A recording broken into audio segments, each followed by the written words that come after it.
अस्सलाम वालेकुम स्टूडेंट्स। अच्छा जी, प्रीवियस लेक्चर में हमने फंक्शंस के बारे में पढ़ा एंड लिमिट्स के बारे में पढ़ा। आज हमने फंक्शन की एक और काइंड पढ़नी है which is continuous and discontinuous functions. ठीक है, कंटिन्यूटी पढ़ने से पहले आपको थोड़ा सा जो है वो हम लिमिट के बारे में पहले भी पढ़ चुके हैं, लेकिन उसको मज़ीद थोड़ा सा डिटेल से पढ़ेंगे। अब तो डिटेल के लिए देखें, जैसे मैंने आपको प्रीवियस लेक्चर में बताया था, जब मैं बात करती हूँ लिमिट की, तो लिमिट से क्या मुराद होता है कि अगर कोई फंक्शन x है जो कि अप्रोचेस टू a है, एक वेरिएबल x जो कि अप्रोचेस टू a है, तो मैं क्या कहूँगी कि वो लेफ़्ट से भी अप्रोच कर रहा है a को और राइट से भी अप्रोच कर रहा है a को। फॉर एग्जांपल यहाँ पे लिमिट वैल्यू हमारी 4 आ जाती है। ठीक है, लिमिट वैल्यू पता है ना, लाइक अगर मैंने f(x) = x के एक फंक्शन दिया और उसमें 2 पुट कर दिया है, तो f(2) मेरे पास क्या आ जाएगा, 4 आ जाएगा ना। अब क्योंकि ये एग्जैक्ट 2 नहीं है तो ये भी एग्जैक्ट 4 नहीं होगा, बल्कि क्या हो जाएगा, अप्रोचिंग टू 4 हो जाएगा। ठीक है, ये हमारी क्या होती है, लिमिट वैल्यू। ठीक है, अब कुछ ऐसे फंक्शंस होते हैं जिनकी लिमिट वैल्यू हम डायरेक्ट कैलकुलेट नहीं कर सकते। एक्सरसाइज 1.3 में आपने कुछ रूल्स पढ़े, कुछ फार्मूलाज पढ़े, कुछ थ्योरम्स हमने देखे जिनकी मदद से हमने लिमिट्स को रिजॉल्व किया। अब कुछ हमारे पास एक और काइंड ऑफ फंक्शन होता है जिसे हम बोलते हैं piecewise function. Piecewise function बोलते हैं बेटा टुकड़ों में बटे हुए फंक्शन। लाइक जैसे आपके पास एब्सोल्यूट वैल्यू फंक्शन होता है, ये मैंने एक छोटी सी मिसाल दी हुई है। एब्सोल्यूट वैल्यू फंक्शन है जो कि क्या होता है, -x when x is less than 0 and +x when x is greater than equal to 0। मतलब जब x पॉजिटिव होगा या 0 के बराबर होगा तो ये +x देगा, और व्हेन ये लेस दैन 0 होगा तो ये -x देगा।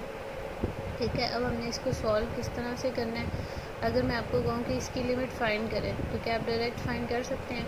सबसे पहला क्वेश्चन तो आपका यही होगा ना कि इसमें लिमिट पुट करनी है कि इसमें लिमिट पुट करनी है। तो जब इस तरह का कोई फंक्शन आ जाता है तो उसके लिए हम कॉन्सेप्ट यूज़ करते हैं लेफ़्ट हैंड लिमिट और राइट हैंड लिमिट का।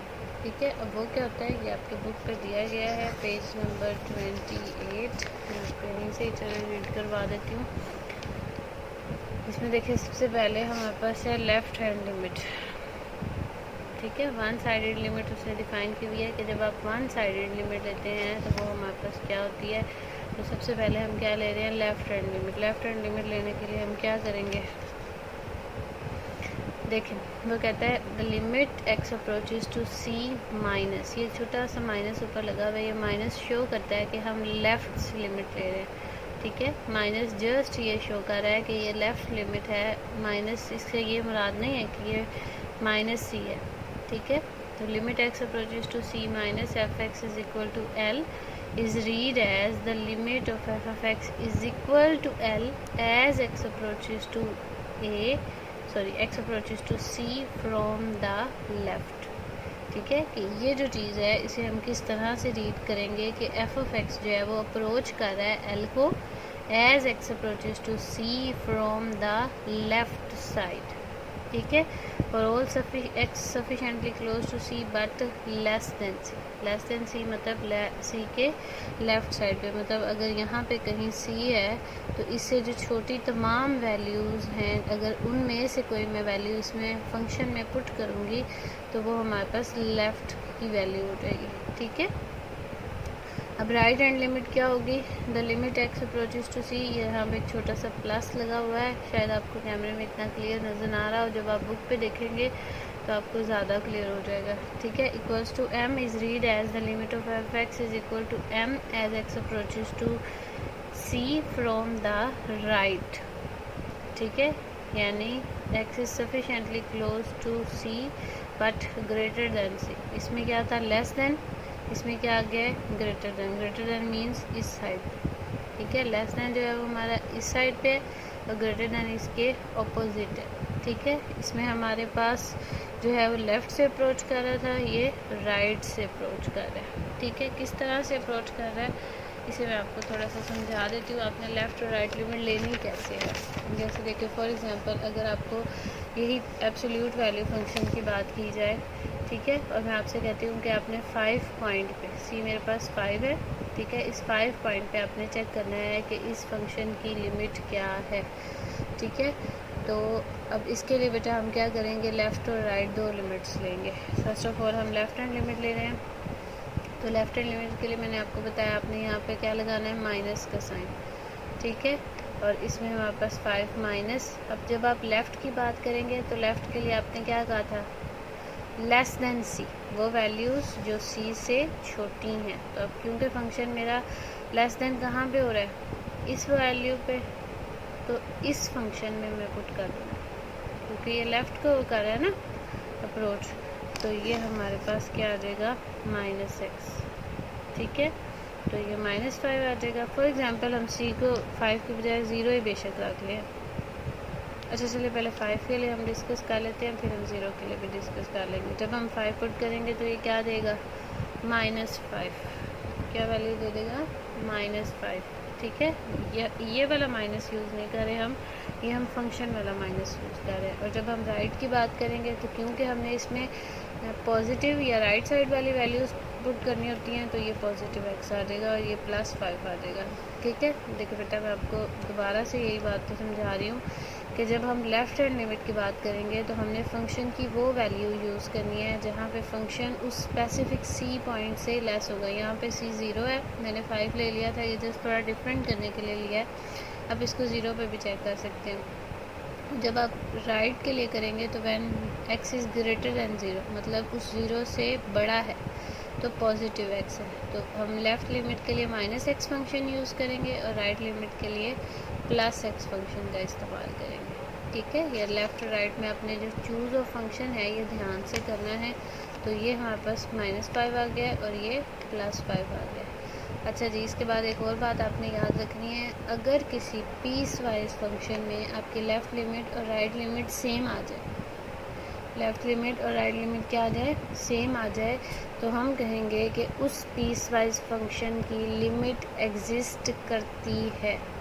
क्या करती है, लिमिट एग्जिस्ट करती है।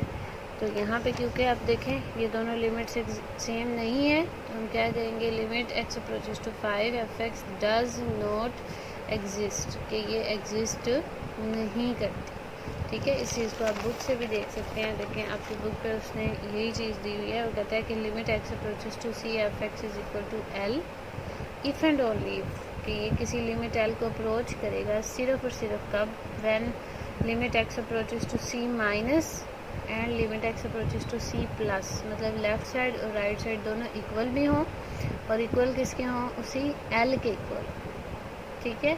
तो देन हम क्या कहेंगे कि इस फंक्शन की जो लिमिट है वो भी क्या है, l। क्लियर है।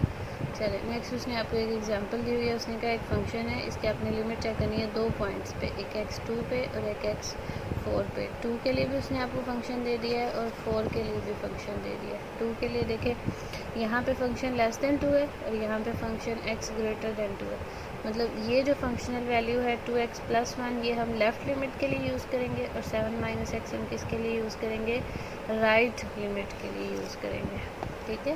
नेक्स्ट आपको बुक पे किया हुआ है, देखिए सबसे पहले उसने लेफ़्ट लिमिट ली है तो 2x + 1 फंक्शन पुट कर दिया, इसमें 2 पुट किया, 2 + 2 2 × 2 4 + 1 5।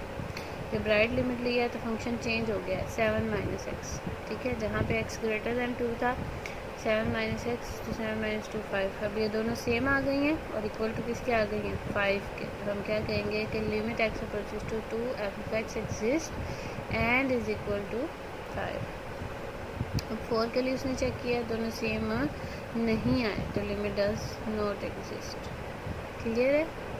चले अब आपको लिमिट की अगर समझ आ गई है तो अब हम डिस्कस करते हैं कंटिन्यूटी। कंटिन्यूटी क्या होती है बच्चे, कि कोई भी फंक्शन हमारे पास कंटिन्यूस कहलाता है इफ़ एंड ओनली सिर्फ और सिर्फ तब when the function satisfy these 3 conditions. अब ये 3 कंडीशंस क्या हैं, वो कहता है function F is said to be continuous at number c if and only if the following 3 conditions are satisfied. First condition क्या है, F of c is defined. Defined से क्या मुराद है कि इन्फिनिटी नहीं होना चाहिए। क्या नहीं होना चाहिए, इन्फिनिटी नहीं होना चाहिए। फॉर एग्जांपल जैसे मैंने अभी आपको कुछ एक एग्जांपल दी थी यहाँ पर, कि अगर आपके पास एक function f(x) that is x², अगर इसमें मैं 2 पुट कर दूँ तो f(2) = 4 आ रहा है, इन्फिनिटी तो नहीं ना आ रहा है। तो ये मेरे पास क्या है, फंक्शन डिफाइंड है। ये फंक्शन क्या है, डिफाइंड है। अब ये मैंने वैल्यू कहाँ पे ली है, 2 पॉइंट पे। ये 2 जो है वो हमारे पास क्या होता है, सी पॉइंट। जिस पॉइंट के अबाउट हम उस फंक्शन की कंटिन्यूटी चेक कर रहे हैं, ठीक है। तो हमारा एफ ऑफ सी जो है, मतलब आपके पास जो पॉइंट सी है जिस पे आप कंटिन्यूटी चेक करना चाह रहे हैं फंक्शन की, उस पॉइंट पे जो आपका फंक्शन है वो डिफ़ाइन होना चाहिए। मतलब आप उस पॉइंट को एज़ इट इज़ फंक्शन में पुट करेंगे और चेक कर लेंगे कि ये डिफ़ाइंड है या नहीं। इसके लिए मैं आपको एक एग्जांपल भी नीचे से समझाती हूँ, शायद आपको ज़्यादा क्लियर हो जाए। देखें, जैसे उसने आपको ये फंक्शन दिया है x² - 1 और x-1, उसने कहा है 1 पे आप चेक करें। तो जैसे ही आप बेटा इसमें 1 पुट करेंगे तो 1 - 1 0, ये इन्फिनिटी हो जाएगा। तो यहाँ पे देखो उसने लिखा है here f1 is not defined, ठीक है। चलिए हम सेकंड कंडीशन की तरफ आते हैं। सेकंड हमारी कंडीशन क्या है, limit x approaches to c f of x exist. ये मैंने अभी आपको बताया कि लिमिट कब एग्जिस्ट करती है, when left limit is equal to right limit.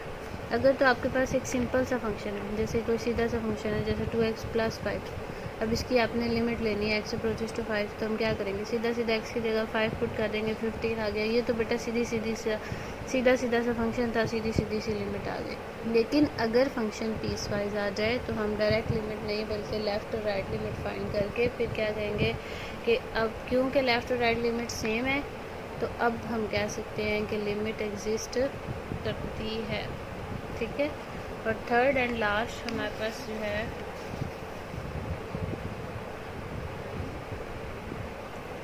Third and last condition हमारे पास क्या होती है कि ये लिमिट वैल्यू और फंक्शनल वैल्यू, इसको बोलते हैं फंक्शनल वैल्यू, कि हम उस सी पॉइंट पे, एग्जैक्ट सी पॉइंट पे वैल्यू फाइंड कर रहे हैं।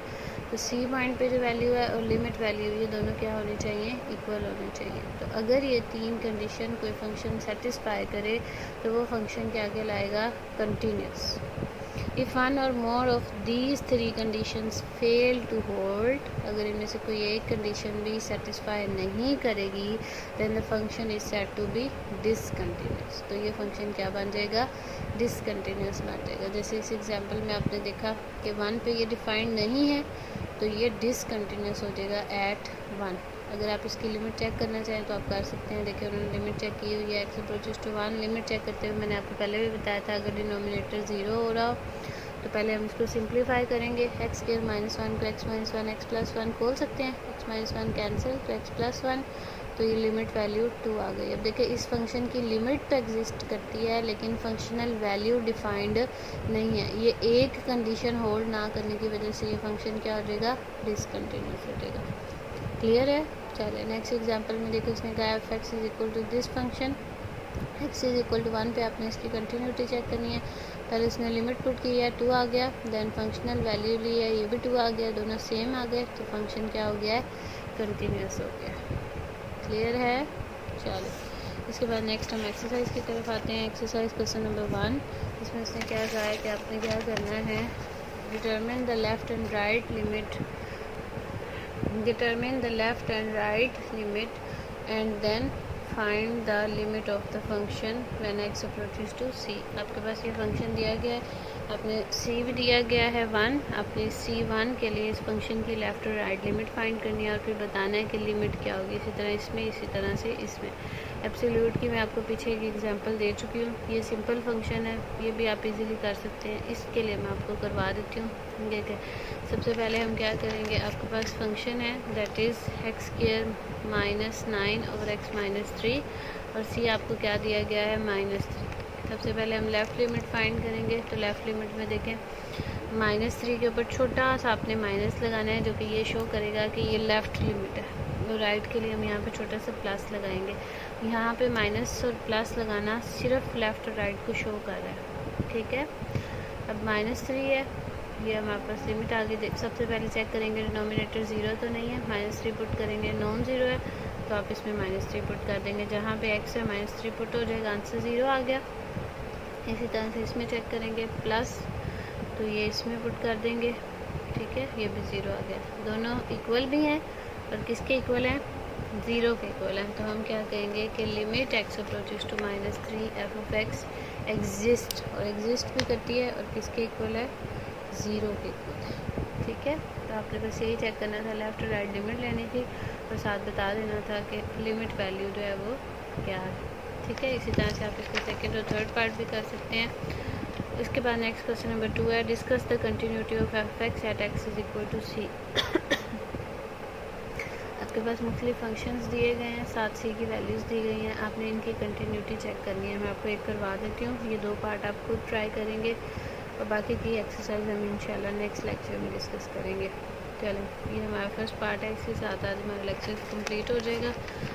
अच्छा जी, इसमें देखिए बेटा, आपके पास फंक्शन दिया गया है 2x + 5 if x is less than equal to 2 and 4x + 1 if x is greater than 2। तो सबसे पहले आपने इस स्टेटमेंट को समझना है, less, equal and greater. Equality हमारे पास किसके लिए होती है? फंक्शन की वैल्यू को चेक करने के लिए। c इज़ इक्वल टू 2, आपने फर्स्ट कंडीशन चेक करनी है ना, f of c is defined, तो वो c आपने कहाँ पे पुट करना है? जहाँ पे ये इक्वालिटी आ रही होगी। ठीक है, लेस देन के लिए हम क्या करेंगे? लेफ़्ट लिमिट, और जब जहाँ पे आपका x ग्रेटर होगा वो हमारा फंक्शन क्या हो जाएगा? राइट लिमिट के लिए यूज़ हो जाएगा। तो सबसे पहले हम चेक करेंगे f of c is defined, ये हमारी फर्स्ट कंडीशन है। तो एफ ऑफ सी के लिए हमारे पास फंक्शन क्या आ जाएगा? मैंने आपको अभी बताया, जहाँ पे इक्वालिटी आ रही है। तो 2x + 5, इसमें 2 पुट कर दिया, 2 पुट करने से 2 + 2 4 + 5 9। क्या 9 डिफाइंड है? बिल्कुल है। तो ये डिफाइंड हो गया और इस सारे को हम क्या नाम दे देंगे? इक्वेशन 1 का। इसके बाद हमने लेनी है लिमिट्स, तो ये हमने लेफ़्ट और राइट लिमिट्स कैलकुलेट की हैं। पहले लेफ़्ट लिमिट लूँगी। लेफ़्ट लिमिट के लिए देखिए, हमारा फंक्शन 2x + 5, 2x + 5 के लिए फंक्शन x लेस देन था और 4x + 1 के लिए x ग्रेटर था। देखिए, लेफ़्ट में मैंने 2x + 5 यूज़ किया और ग्रेटर में मैंने 4x + 1, तो ये मैंने राइट में यूज़ कर लिया। बाकी सिंपल काम है, आपने लिमिट पुट करनी है। जहाँ आप लेफ़्ट लिमिट लेंगे या माइनस, राइट देंगे तो प्लस। ये भी 9 आ गया, ये भी 9 आ गया, तो दोनों इक्वल आ गए। और इक्वल किसके आ गए हैं? 9 के, सेम आ गए हैं। दैट मीन्स लिमिट एग्जिस्ट करती है। तो यहाँ से हम क्या कहेंगे कि limit of the function f of x is equal to 9, और ये क्या करती है? एग्जिस्ट करती है। अब ये हमारी क्या हो गई? इक्वेशन 2। अब इक्वेशन 2 और इक्वेशन 1 को अगर आप देखें तो इक्वेशन 1 में हमारे पास f ऑफ c किसके बराबर था? f ऑफ 2 जो है f ऑफ c है ना हमारा, तो ये भी 9 के इक्वल है और लिमिट वैल्यू भी किसके इक्वल है? 9 के इक्वल है। तो यहाँ से हमारे पास क्या आ जाएगा? From 1 and 2 limit value is equal to functional value. अब तीनों कंडीशन सेटिस्फाई हो गई, फंक्शन डिफाइंड भी हो गया, लिमिट वैल्यू भी एग्जिस्ट कर गई और दोनों इक्वल भी आ गए। तो लिहाजा F is continuous at X is equal to 2। तो ये हमारा फंक्शन कंटिन्यूस हो गया है। इसी के साथ आपका आज का लेक्चर कंप्लीट हो गया। इंशाल्लाह नेक्स्ट लेक्चर में हम इस एक्सरसाइज को कंप्लीट करेंगे। ओके जी, अल्लाह हाफिज़।